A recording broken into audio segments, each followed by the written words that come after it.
Hello, and thank you so much for joining us for Coffee and Conversation today. We are so glad that you are here, and we're going to just dive on into it. I know, coffee and conversations, but I'm drinking water.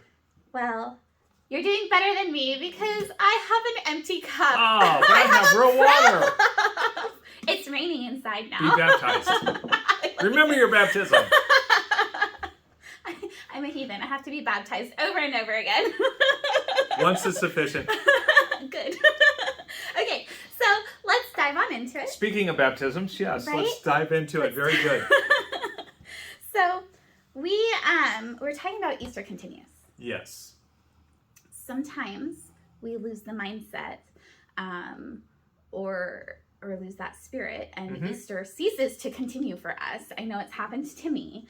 So how do we kind of reset? How do we, if we're not in the mindset for that, how do we reset so that Easter continues? Excellent question, because as you mentioned, it does happens. happen. It does happen. So that, to continue to live in the power of the resurrection, to believe and live in that there is newness and new life and new birth. So one of the things is look at nature. Nature is really a constant reminder, isn't it, of newness and cycles and new birth.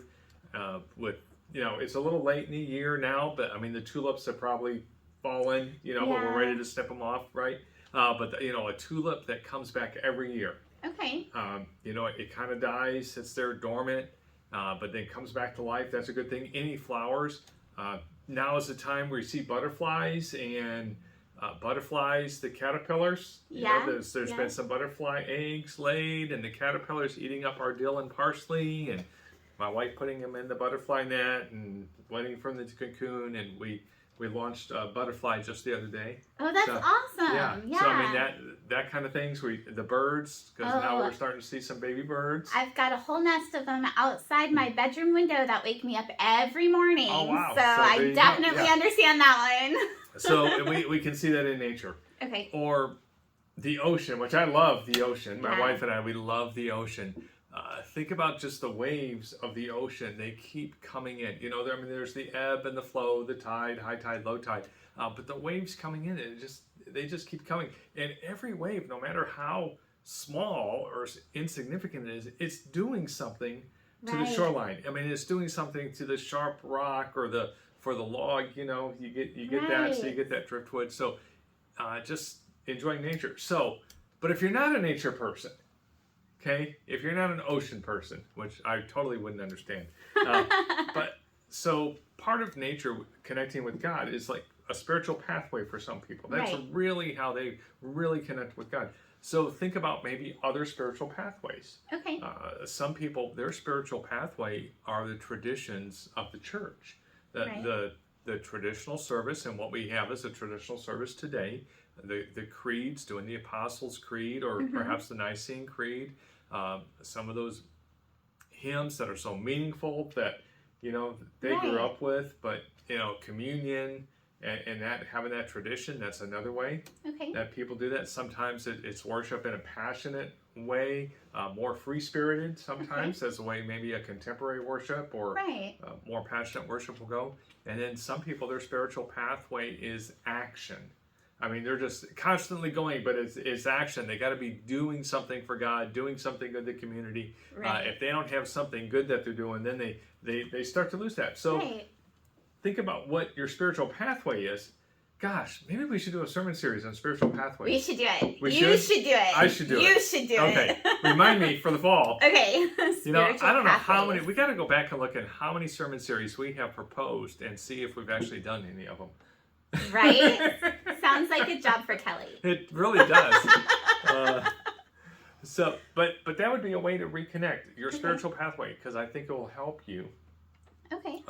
In that time to regain the power of Easter. And as Paul in Philippians says, I want to know Christ and the power of his resurrection. Now, there's a yearning in that sentence. Yes. I want to know Christ. And so even for Paul, it sounds like, it kind of wanes at times. And so he's going, it's a prayer, and he's telling people, this is what I really want.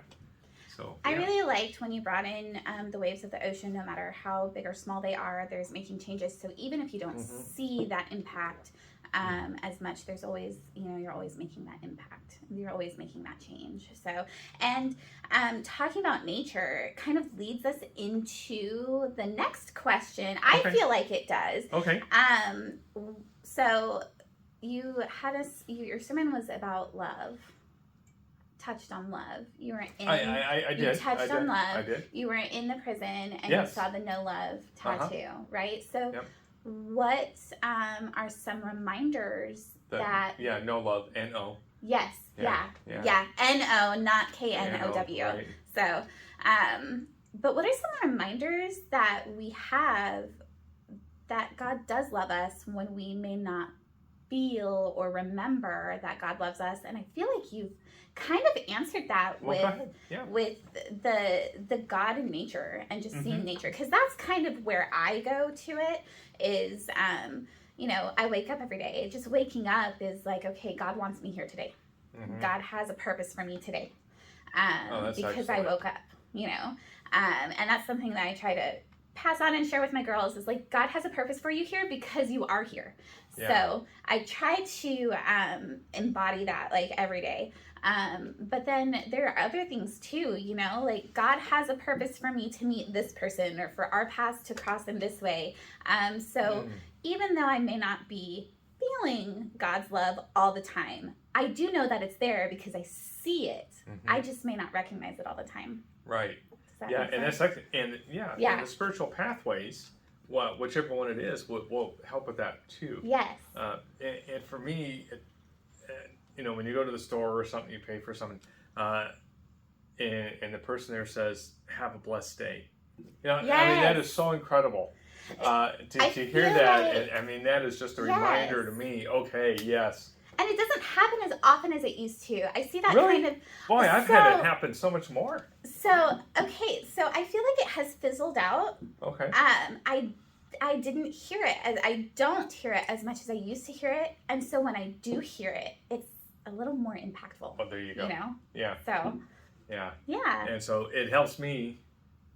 It helps to remind me to say that to them instead of just a good day. Have a blessed day. Yes. Yeah. Yes. And that's a great reminder too, because I tend to, have a good day. Oh, you too. Thanks. And so I like that. That's a reminder for you to say, have a blessed day, because it's that little moment of, instead of, oh, you too, but to look at someone and be like, you have a blessed day too. Like that makes a huge difference, or can make a huge difference in their lives. So, and along with what you're talking about on the God's love part, with that, I also think that we got to remember that for many of us, not for everybody perhaps, but for many of us, that we experience God's love through other people. Yes. That's my next question. It is, really? Yes. Oh, God. Okay. So when you feel like someone is not experiencing love, how can you show them that they are loved? So it does. It kind of leads into that next question. It does. Yeah. It does. What about a nice text? Yes. A nice Facebook message. Something, appreciate you, love you, praying for you. Just something to remind them that you are there for them. Yes. And then, if you're feeling the other way, and if you've ever, I don't know if you keep cards, greeting cards, thank you notes.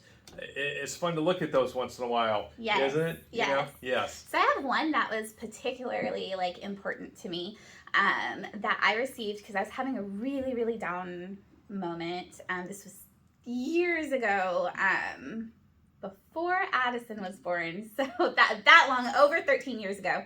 And I was feeling really down, and I prayed to God, and I was like, God, I just don't know if I can do this anymore, like the situation that I was in. And I got a card that day in the mail from someone from a different Bible study that was reaching out to others. And it just said, remember, God won't put you in a situation that you can't handle. And I still have that card. And when I feel like I'm in those moments, I pull that card out and I look at it, and it's like that was God speaking to me in that moment, and a prayer answered. And so, yes, I do absolutely do that. And that person didn't know me, but they have had such a huge impact on my life, and that was from 13 years ago. Wow, yes. That's great. Yeah. Well, and if you feel like doing a little bit more homework, so I was going through stuff in my home office. Yeah. And I found something that I had written years and years ago, more than, I don't know, probably 10 or more years ago. Yeah. It was an exercise where you had to take our favorite book, short book, yeah. like one of the letters of Paul. Okay. And we had to paraphrase it to where Paul is writing that. So I had to paraphrase it so Paul's writing it to me. Nice. So I took the letter to Philippians and I had to paraphrase it for Paul writing it to me. And I read through it, and wow. I mean, so if you want to take time and do something like that, or maybe you don't want to do the whole letter, maybe a chapter from a letter. And since Philippians is what's called the Epistle of Joy, because the word joy appears in that more than any of his other ones, that Philippians would be a good one. Or maybe you want to look at 1 Corinthians 13 or 1 Corinthians 12 and 13, and how would you paraphrase that to where Paul is writing this to you? Remember what love is. Love is, and you don't have to worry. Maybe you don't have to do, love is kind, love is patient. Yeah. Maybe you add your own paraphrase of, this is how I experience love. And then, when you're not feeling that the love, to take that out and read it. For a long time, I found it because I was looking at some of the Bibles I had, and it was in the back of a Bible that I used years ago. So I love that. Yeah. Something I do for Addison, because she'll have like a down day every once in a while.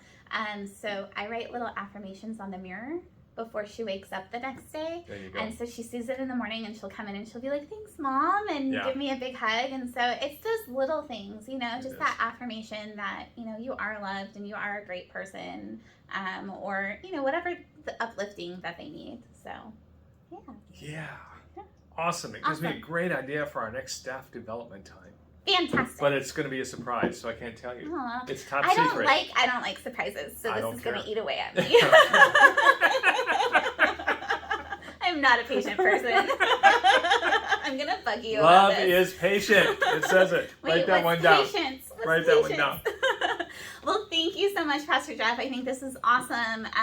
We will see y'all next week for Coffee and Conversations, and we will see you this Sunday at 10:45 on Facebook, YouTube, or in person for our tradition or 8:30 in person, or as 8:30 in person as well, or 10:30 to 11 o'clock in person for brunch church. Yes, with lots Pastor of great stuff. Katie. So awesome. Well, y'all have a fantastic week. Bye, y'all. Bye. God bless.